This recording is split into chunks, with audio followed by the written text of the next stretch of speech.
Hello, dear viewers, and welcome back again right now at Good Morning Kuwait, and we're going to continue our journey with our second guest. Now, with increasing daily stress, many people turn to food as a way to cope.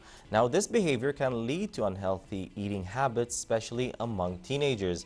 Now, in this segment, we shed light on the connection between mental well-being and nutrition and explore the practical ways to maintain a healthy balance. And we want to welcome our guest, Ahmad Leeri, a clinical sport dietitian. And hello and welcome to the show. Hi, how are you? Good, not bad. So now to begin with, how can you explain the relationship between stress and increased appetite? And why do people turn to food when they're stressed? Well, at the beginning, we have to understand one thing. Stress is, there are different types of stress that comes upon human body. Yeah. It starts with a physical stress, and the second one is a mental stress with an emotional stress. Yeah. And nowadays, we are exposed to a high risk of being emotionally stressed because of what's going on around the world. Very true. Any type of stress, it causes the body directly to increase a cortisol, the cortisol hormone in the body. Yeah. That increase in the cortisol level would lead to a different dietary habits. It starts with eating comfort food, sugary food, junk food, and all types of what we call as a comfort. It's a space where you find your comfort. All right. So now I've seen a lot of, for example, video gamers and also even sports. Both of them have kind of the same appetite when it has to do with stress. One is focused on gaming. The second is focused on to reach the higher level of their sport. And both of them actually get to a very high stress level, and they just start eating, and they still have to balance between it. Well, among athletes and teenagers especially, it's because they're exposed to a different type of stress at the same time. Yeah. Especially video gamers. You're talking about a physical stress, not as much, but it depends on the sports that they play on the video game, because there are some video games that you actually have to move. Yeah, yeah. And then the second one is a mental stress, because he has to stay focused during the competition all the time.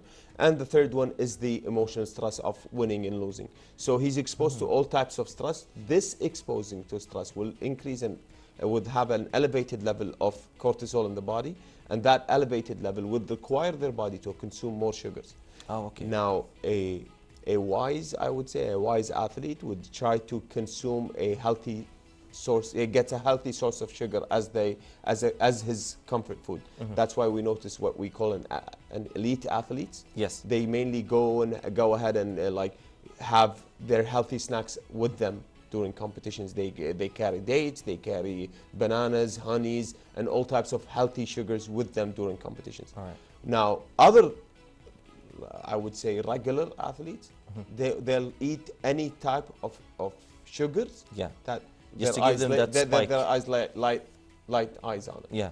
And it's just to give them that spike so that they can actually continue, let's say, the competition or their training. Exactly. And that's even wrong. Exactly, because what actually happens in the body is that whenever you're stressed and the cortisol level is high, you start consuming high sugary food.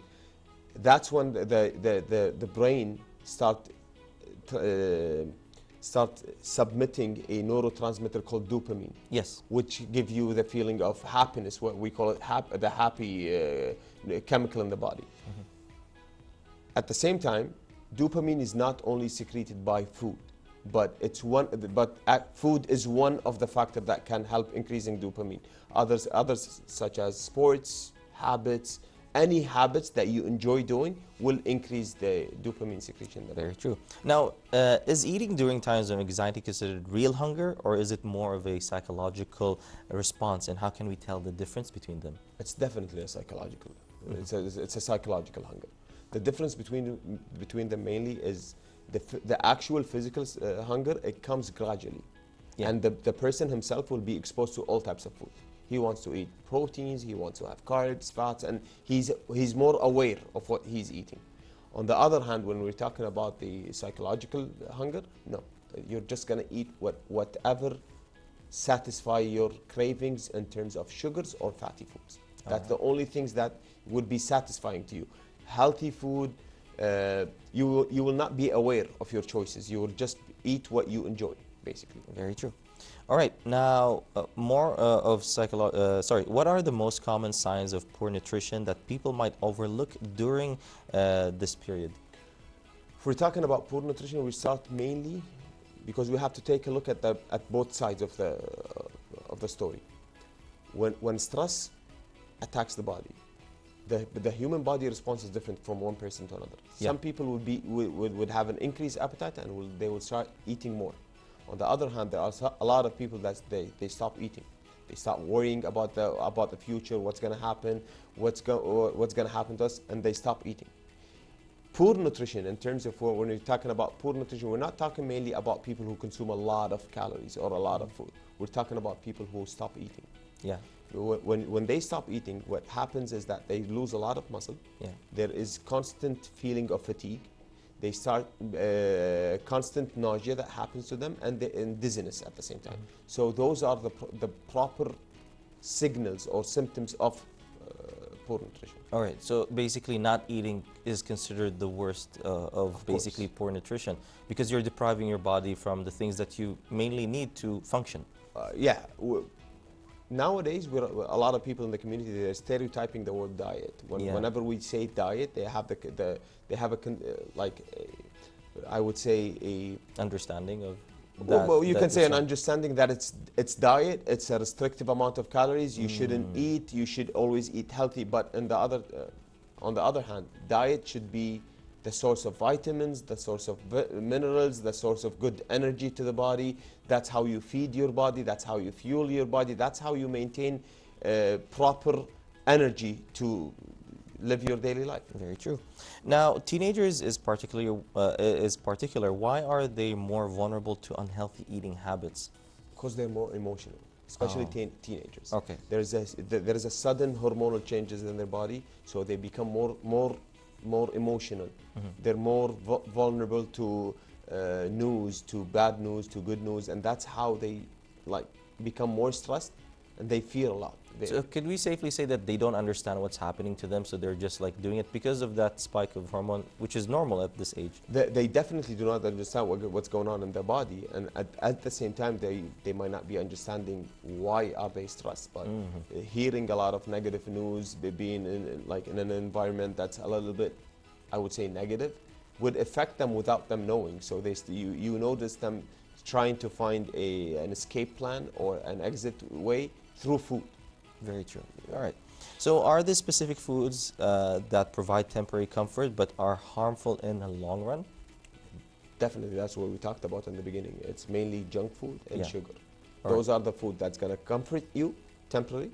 But on the long run, with time, you'll start noticing the side effects of what happened to you. Weight gain, low energy level during the day, constant feeling of hunger. The people who depend on those types of food, that's the constant feelings that they get all day long. You notice them always asking about food because they're actually always hungry. At the same time, they eat a lot, but you don't notice wellness on their body. They don't have high muscle mass, they have low muscle mass. Right. They're always fatigued, they don't have, and that type of food is not a good food, is not a good source of energy.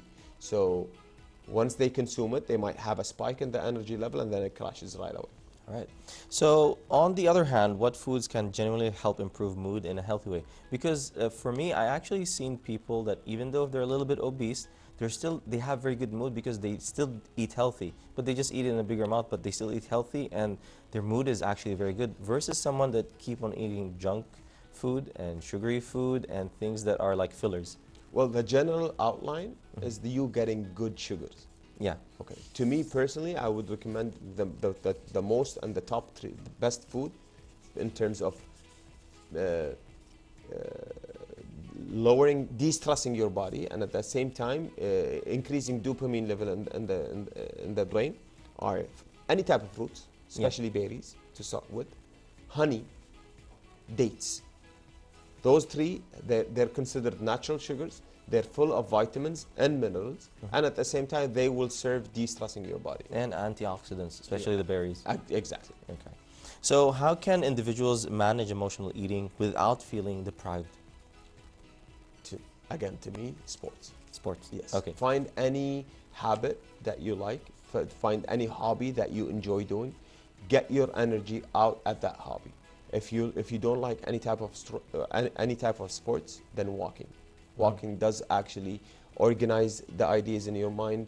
It helps you look at things in a better perspective, not be stressed, and get away the negative thoughts out of your body. Because right now, a lot of us there, we have negative energy, we have negative thoughts, we have fear, and anxiety. We just need to find any type of any physical activity that will just actually put these thoughts away. As they say, it's better to find something that you actually, even if you don't love, but at least something that is not that much of a stress in sports, like as you said, walking, just to find your center. To me, don't do what's the best, do what suits you best. Yeah. So stop looking for the best sport to calm yourself, or the best sport to burn calorie, or the best sports to increase your mobility. No, do not look for the best. Look for what suits you. If you're somebody who enjoy playing football, then go ahead and play football. If you're somebody who enjoy hooping with a basketball, start hooping, dancing, jumping, trampoline jump is right now a lot of people would be, summer is coming, so a lot of people will be into sea activities or water activities. Then that's a form of sport that will put these energy away. Great advice. So how can so some parents notice sudden changes in their children's eating habits. When should this become a concern, and how can we actually, fix it? Once it become constant. Okay. Once it's a repetitive act. So if it happens for a short period of time and then stops, then okay, the kid or the teenager have found a way to fix his own eating habits.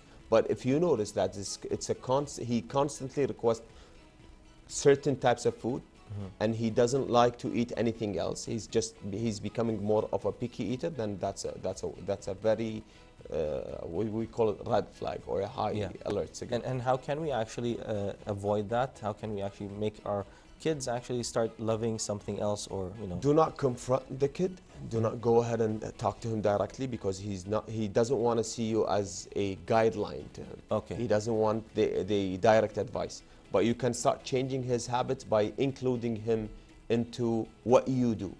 Oh, okay. Become so a group. whatever I eat, I'll try be with him in the same plate. If you see him having a bad breakfast, then the day after try to make him have the breakfast that you're having. Do not serve him what he likes. Make him eat with you. With lunch, a very important advice, especially on lunch. In our community in Kuwait, it's considered the main meal that most of the family are gathered on the dining table. So make sure you have a family meal once a day with all family members eating the same type of food. Do not have different dishes for each individual, because you want to unite it and make them tag along or copy what you do. All right. Now, for the last question is, what are the common mistakes people do when they're trying to follow a healthy diet? And at the same time, what are the strategies that can help regulate eating habits? The most common mistake, I would say, they always tend to go very restrictive on themselves. And they start blaming themselves for every mistake that they do, or any piece of food that they eat extra of what they're supposed to eat. There are a lot of things that I would say bad.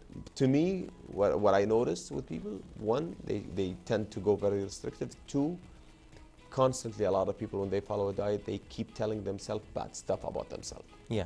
So I'm not good enough, I cannot commit to a diet, dieting is boring, I cannot do this, I want to enjoy food.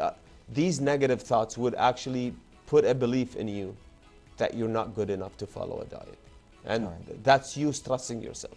Yeah. If you change these ideas to a better, to make it more challenging, yes, it's a challenge to me, I can win this, I can do this, I'm always capable of doing the impossible, then yeah, diet will be much easier for you. All right, thank you so much for actually being with us today, Dr. Ahmed, and we hope to see you soon again. It's been a pleasure actually talking to you, and it's actually very informative advices, and we hope to see you soon again. Yeah, pleasure is mine. All right. All thanks to Ahmad Leeri, a clinical sport dietitian, and we will also, dear viewers, come back again right here at Good Morning Kuwait, but after this break to continue our program.